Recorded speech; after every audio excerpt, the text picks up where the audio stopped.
खुलुमबाय बयखौबो। हाग्रामा महिलारिया सिगांबो उग्रपन्थीमोन, दाबो उग्रपन्थी बायदिनो सरकारखौ सालायनो नागिरबाय थायो होननानै खौरां बिजोङाव हाग्रामा महिलारि सारखौ बुंदों इउपिपिएल दोलोनि लाइमोन गांखंनि दैदेनगिरि रंगुल बर' बिथाङा। हाग्रामा महिलारिया सिगांबो उग्रपन्थीमोन बिथाङा, दाबो बिथाङा बेबायदिनो सरकारखौ सालायनो नागिरो। 21st सेन्चुरियाव हाग्रामा महिलारिनि दादागिरिया जाया। बेखायनो रायजो बिथांमोना बुंदों जे टाइगारा हाथाया गबाय होननानै। रायजोफोर नोंथांमोना नुखाबाय, खोनाखाबाय, मिथिखाबाय। रंगुल बर' बिथाङा मानावगेट हाग्रामा महिलारि सारखौ उग्रपन्थी होननानै बुंनो लाजिनो नांगौ। मानो होननानै बुङोब्ला मानावगेट हाग्रामा महिलारि सारा गोबां बोसोर आखायाव हाथियार लानानै मेंनाय गैयाजासे, उखैनाय गैयाजासे गावनि जिउखौ दान होनानै बर' हारिनि थाखाय सरकारजों दावहा नांबोनाय मानावगेट हाग्रामा महिलारि साराबो सासे संग्रामि नेता। मानावगेट हाग्रामा महिलारि सारा बिटिसि एकर्ड खालामनानै लाबोआमोनब्ला बर' हारियाबो बेखिनि स्टेजसिम सफैनाय नङामोन। मानावगेट हाग्रामा महिलारि सारा बिटिसि एकर्ड खालामनानै लाबोनायनि थाखायसो दिनै बर'फोरा बेखिनि स्टेजसिम सफैनो हादों। रंगुल बर' बिथाङा मानावगेट हाग्रामा महिलारि सारखौ उग्रपन्थी होननानै बुंनायनिफ्राय गोजानाव थानाया गाहाम। उग्रपन्थीया सोरखौ बुङो? मानावगेट हाग्रामा महिलारि सारखौ सासे संग्रामि नेताखौ उग्रपन्थी बायदि सरकार सालायनो नागिरदों होननानै बुंनाया बे गनायजाथाव जादों होननानै आङो साना। रायजोफोर दा बे समाव नुनो मोनबावनाय जादों बिटिआरनि बारग' सिएम मानावगेट प्रमद बर' बिथाङा बिपिएफ दोलोखौ बुंदों जे बिपिएफ दोलोआ डेम'क्रेसिखौ बारा बुजिया होननानै। नोंथांमोना नायनानै लाबावलाय। इलेक्शन फैबाय। इलेक्शननि थाखाय इउपिपिएलआ प्रिपेयार जागासिनो दङ।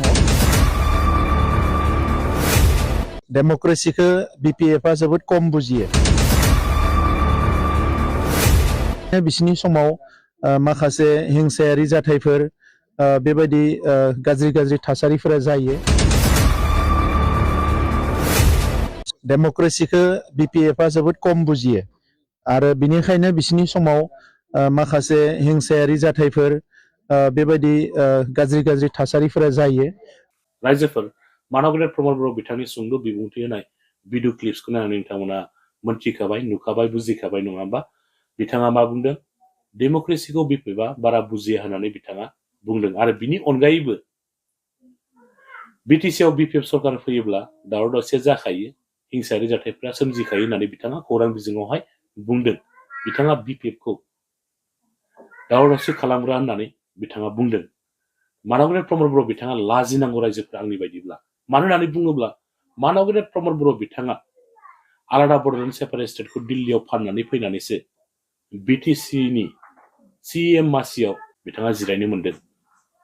आलादा बड'लेण्ड सेपारेट स्टेटखौ दिल्लीयाव फाननानै फैयामोनब्ला प्रमद बर' बिथाङा बिटिसिनि सिएमनि मासियावबो 5 बोसोर जिरायनो मोननाय नङामोन बिथाङा। मानावगेट प्रमद बर' बिथाङा सासे आरएसएसजों बायजानाय, बिजेपिजों बायजानाय सासे बिथाङा दैदेनगिरि। मानावगेट प्रमद बर' बिथाङा लाजिनो नांगौ रायजोफोर मोनथिबाय दा।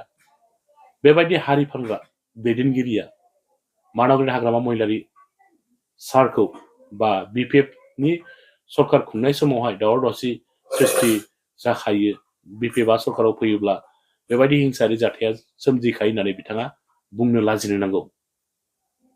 थांनाय 5 बोसोराव मानावगेट प्रमद बर' बिथाङा बिटिसिनि चिफ जानाय समावबोथ' बिटिसिआव गोबां हिंसायारि जाथाया जादों माथो।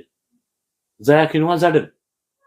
बिटिआर एग्रिमेन्ट खालामखांनायनि दान मोनसेनि उनावनो गोबां बर' लाइमोनफ्रा आर्मि पुलिसजों इनकाउन्टार खालामजादों, फरेस्टजों गावथारजादों। अब्ला साननानै नाय, थांनाय 5 बोसोराव मानावगेट प्रमद बर' बिथाङा गाव बिटिसिआव सरकार सालायनाय समावबो गावनि सरकार थानायावनो बर' लाइमोनफ्रा इनकाउन्टार खालामजानाय। बेसेबां दुखुनांथावना बैफोर जानानै थांनाय समफोरा, नङा होमबा? दा मानावगेट प्रमद बर' बिथाङा BPF खौल' बदनाम खालामनो नागिरो इउपिपिएलनि दैदेनगिरिफोरा BPF खौल' बदनाम खालामनो नागिरो थांनाय 17 बोसोराव बिटिसिआव मानगोनां हाग्रामा महिलारी सारा सरकार सालायनाय समाव 17 बोसोराव सोरनि थाखाय हारियारि दाङाबाजिया जायामोन सोरनि थाखाय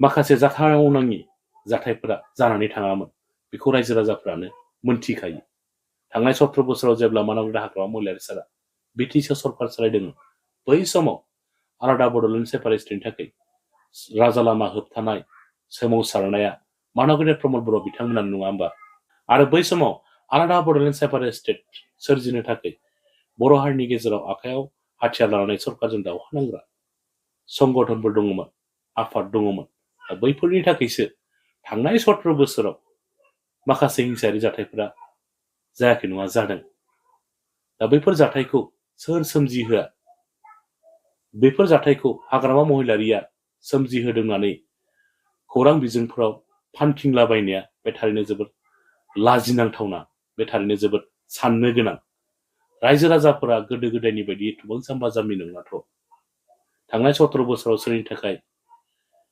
माखासे हारियारि दाङाबाजिया जायामोन बेखौ रायजो राजाफ्रानो मोनथियो आरो दा मानगोनां हाग्रामा महिलारी सारा बिटिसिआव फिन सरकार फैफिननायखाय मानगोनां हाग्रामा महिलारी सारा बिटिसिनि चिफ जाफिननायखाय मानगोनां हाग्रामा महिलारी सारखौ बदनाम खालामनो थाखाय माखासे सोमावसारगिरिफोरा गोबां इस्यु दिन्थिनानै सोमावसारनायनि गेजेरजों बिटिसि सेक्रेटारियेटखौ बुख्रुबहोनाय बैफोर जाथायजों इउपिपिएलनि गोबां दैदेनगिरिफ्रानो लोब्बा दं होननानै आङो सानो रायजोफोर फैबाय थानाय एमएलए बिसायख'थियावबो इउपिपिएलनिफ्राय सासेबो एमएलए देरहानाय नङा बायदिखौ आङो साननानै मोनहरदों मानोना थांनाय 5 बोसोरावनो मोनथिखादों गासै बर' रायजो राजाफ्रानो इउपिपिएलनि जायफ्रा एमपि जानानै दिल्लीयाव पार्लियामेन्टआव बाथ्रा बुंहैग्रा बैसोरबो गासैबो इएसमेन गोजासो आरो इउपिपिएलनि एमएलएफोरानो इउपिपिएलनि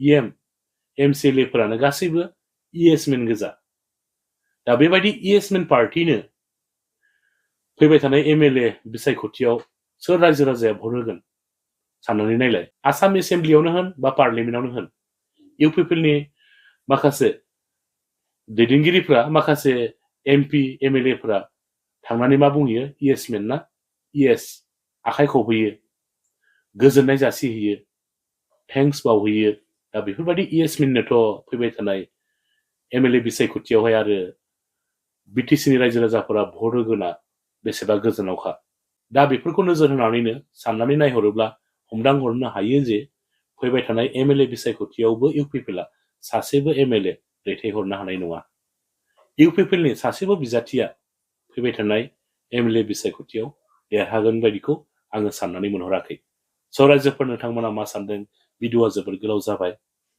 आंनि बुंनायफ्राव माबाफोर गोरोन्थिफोर जादोंब्ला नोंथांमोना आंखौ सासे बर'निनो इउटुबार होननानै निमाहा होब्लानो जाबाय गोबां बुंनो गोनां दंबावोमोन नाथाय आं दिनै बुंथ'लिया बिराद गोलाव जाबाय भिडिअआ जै बर' हारिनि